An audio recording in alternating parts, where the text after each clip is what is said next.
Assalamualaikum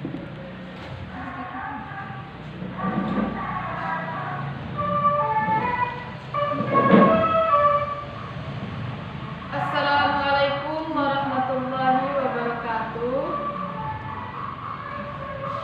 Apa kabar semuanya? Ibu harap kalian semua dalam keadaan sehat-sehat semua ya. Amin ya rabbal alamin. Bacanya tolong anak-anak bereskan dulu ya, biar badannya lebih nyaman, tentram. Baiklah, jika sudah rapi semuanya, kita langsung saja memulai pelajaran kita pada pagi hari ini,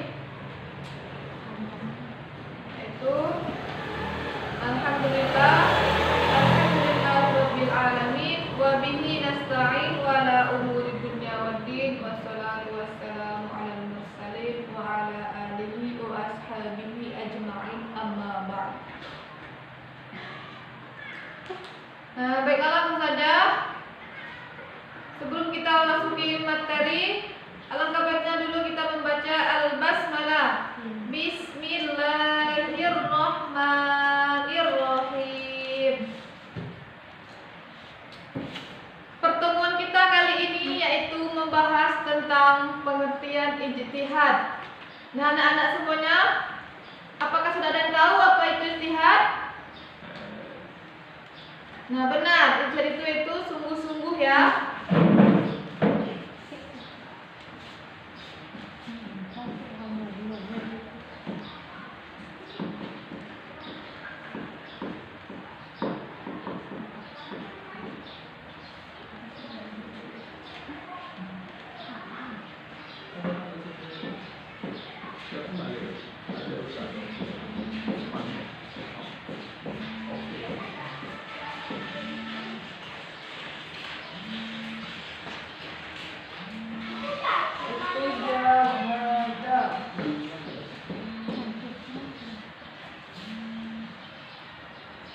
Dan dari bentuk gambarnya,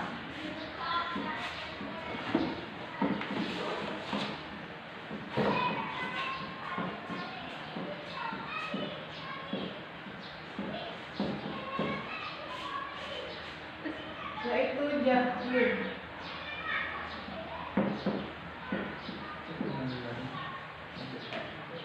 Yang mana artinya, ijtihad itu berasal dari fi'il madhi yaitu jahada, sedangkan masdarnya yaitu jahdun, yang mana artinya kesungguhan atau sepenuh hati atau serius. Nah, ijtihad adalah sebuah usaha yang sungguh-sungguh yang sebenarnya bisa dilaksanakan oleh siapa saja yang sudah berusaha mencari ilmu untuk memutuskan suatu perkara yang tidak dibahas dalam Al-Quran maupun hadis, dengan syarat menggunakan akal sehat dan pertimbangan matang. Namun, pada perkembangan selanjutnya diputuskan bahwa ijtihad sebaiknya hanya dilakukan para ahli agama Islam.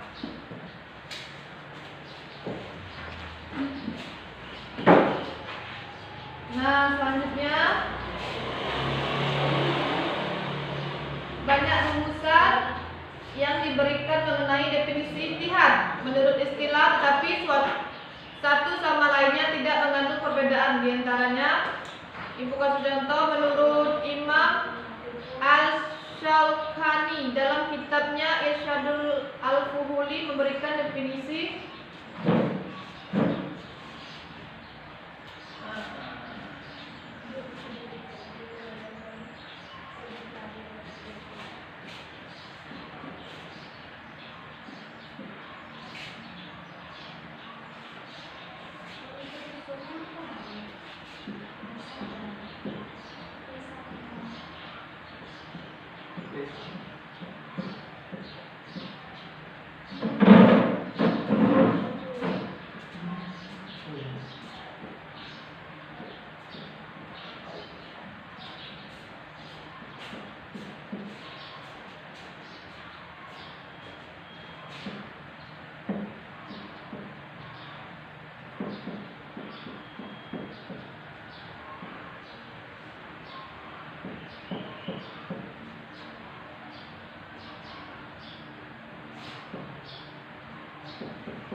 naili hukmin syar'iyyin bi tariqil istinbati, yang mana artinya mengerahkan kemampuan dalam memperoleh hukum syar'i yang bersifat amali melalui cara istinbat.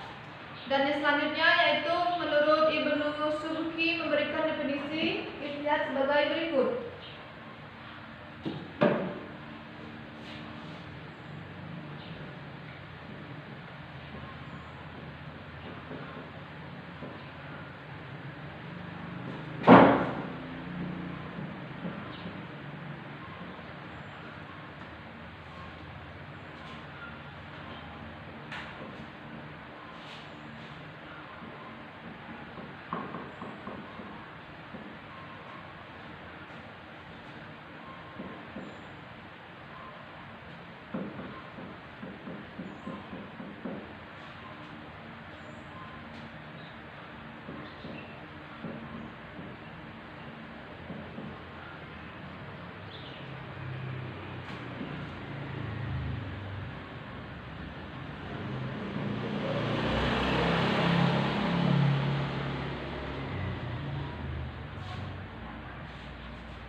Yang mana menurut Imam Ibnu Subki mendefinisikan ijtihad yaitu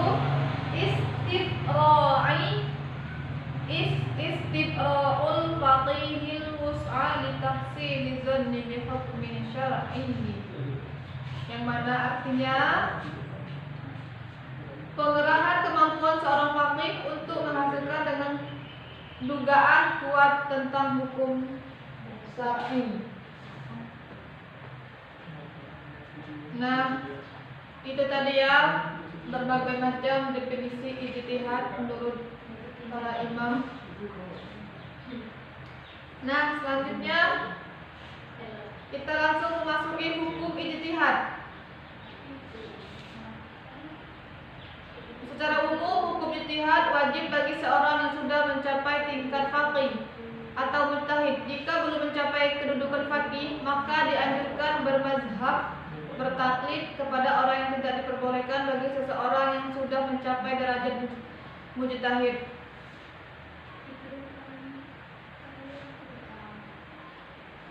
Dalam kedudukan sebagai faqih, yang pendapatnya akan diikuti dan diamalkan oleh orang lain yang meminta fatwa tentang sesuatu, hukum berijtihad tergantung kondisi mujtahid dan umat sekiranya.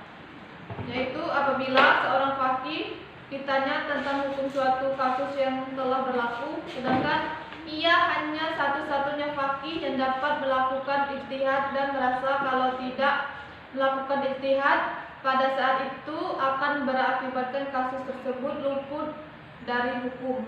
Hukum berijtihad bagi faqih tersebut adalah wajib ain. Nah, selanjutnya kita masuki perkembangan ijtihad.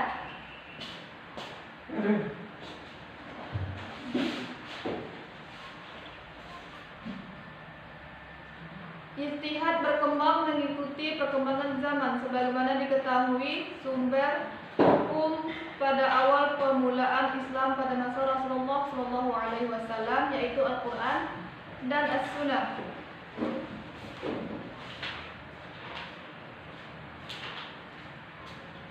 Nah, selanjutnya kita langsung memasuki tujuan ijtihad. Tujuan ijtihad adalah memenuhi keperluan umat manusia akan pegangan hidup dalam beribadah kepada Allah di suatu tempat tertentu pada suatu waktu tertentu. Orang yang melakukan ijtihad tersebut disebut mujtahid. Nah, selanjutnya kita memasuki tujuan dari ijtihad. Maksudnya fungsi ijtihad. Ada yang tahu anak-anak apa itu fungsi ijtihad? Meski Al-Quran sudah diturunkan secara sempurna dan lengkap, tidak berarti semua dalam kehidupan manusia diatur secara detail oleh Al-Quran maupun Al-Hadis. Selain itu, ada perbedaan keadaan pada saat turunnya Al-Quran dengan kehidupan modern, sehingga setiap saat masalah baru akan terus berkembang dan diperlukan aturan-aturan turunan dan melaksanakan ajaran Islam dalam kehidupan beragama sehari-hari. Jika terjadi persoalan baru bagi kalangan umat Islam di suatu tempat tertentu atau di suatu masa waktu tertentu, maka persoalan tersebut dikaji apakah perkara yang dipersoalkan itu sudah ada dan jelas ketentuannya dalam Al-Quran ataupun hadis.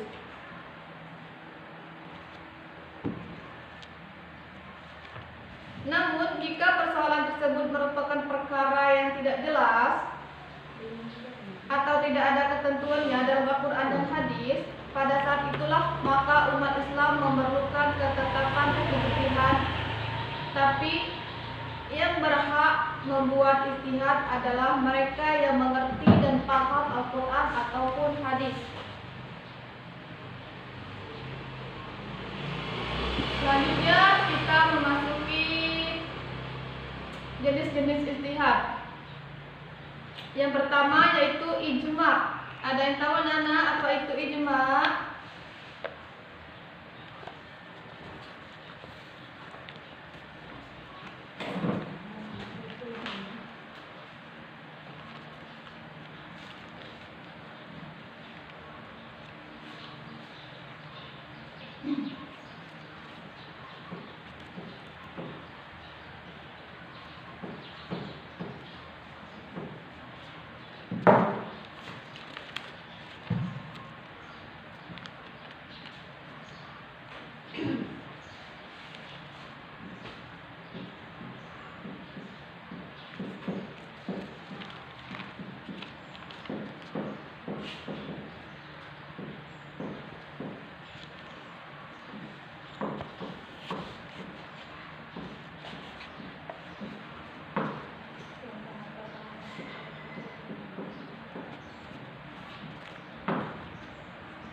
Kemudian ada jenis ijtihad. Yang pertama yaitu ijma.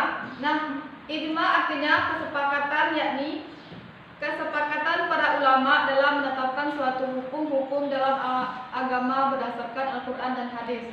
Dalam suatu perkara yang terjadi adalah keputusan bersama yang dilakukan oleh para ulama dengan cara ijtihad, yang dilakukan oleh para ulama dengan cara ijtihad untuk kemudian dirundingkan dan disepakati.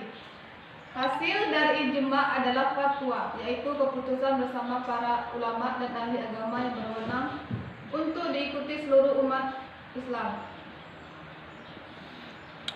Selanjutnya yaitu ada qiyas.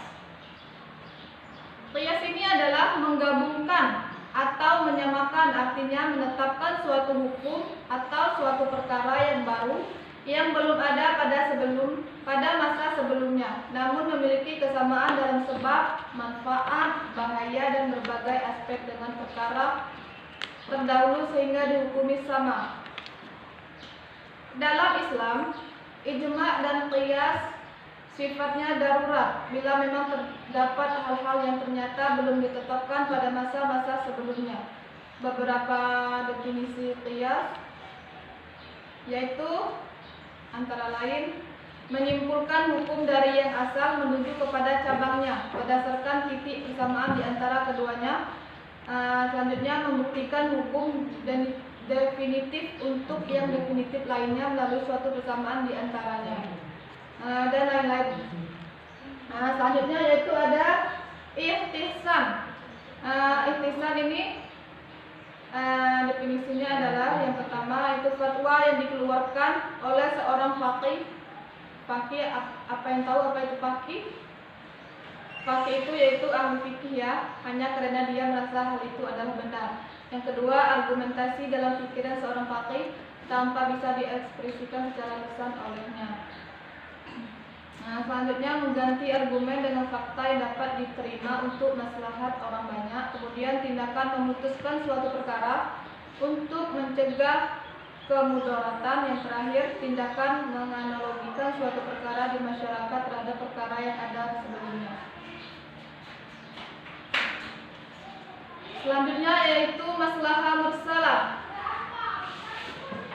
Maslahah mursalah ini adalah tindakan memutuskan masalah yang tidak ada naskahnya dengan pertimbangan kepentingan hidup manusia berdasarkan prinsip menarik manfaat dan menghindari kemudaratan. Selanjutnya yaitu ada sudud dzari'ah. Sudud dzari'ah adalah tindakan memutuskan suatu yang mubah menjadi makruh atau haram demi kepentingan umat. Selanjutnya istishab. Istishab ini adalah tindakan menetapkan berlakunya suatu ketetapan sampai ada alasan yang bisa mengubahnya. Contohnya apabila ada pertanyaan bolehkah seorang perempuan menikah lagi apabila yang bersangkutan ditinggal suaminya bekerja di perantauan dan tidak jelas kabarnya. Maka dalam hal ini yang berlaku adalah keadaan semula bahwa perempuan tersebut statusnya adalah istri orang sehingga tidak boleh menikah lagi kecuali sudah jelas kematian suaminya atau jelas perceraian keduanya.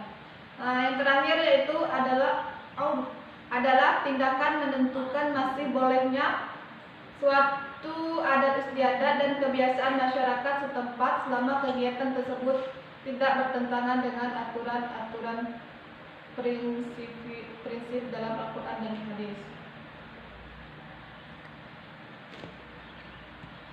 Selanjutnya kita memasuki tingkat-tingkatan ijtihad.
Tingkatan ijtihad yaitu ada dua. Yang pertama ijtihad mutlak. Ijtihad mutlak ini adalah kegiatan seorang mujtahid yang bersifat mandiri dalam bertujuan maksudnya dalam berijtihad dan menemukan sebab-sebab hukum dan ketentuan hukumnya dari teks Al-Quran dan Sunnah dengan menggunakan rumusan kaidah-kaidah dan tujuan-tujuan syar'i serta setelah lebih dahulu mendalami persoalan hukum dengan bantuan disiplin-disiplin ilmu. Ada yang terakhir yaitu ijtihad fi al-mazhab, yaitu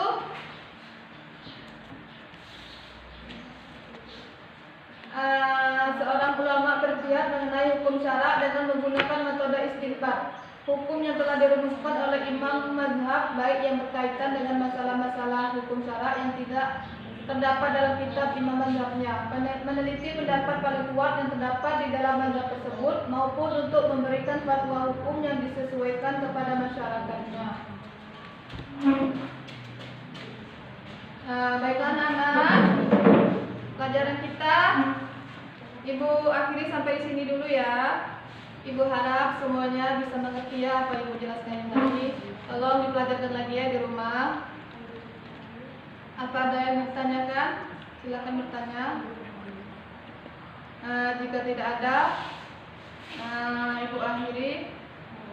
Wabillahi taufiq wal hidayah. Assalamualaikum warahmatullahi wabarakatuh.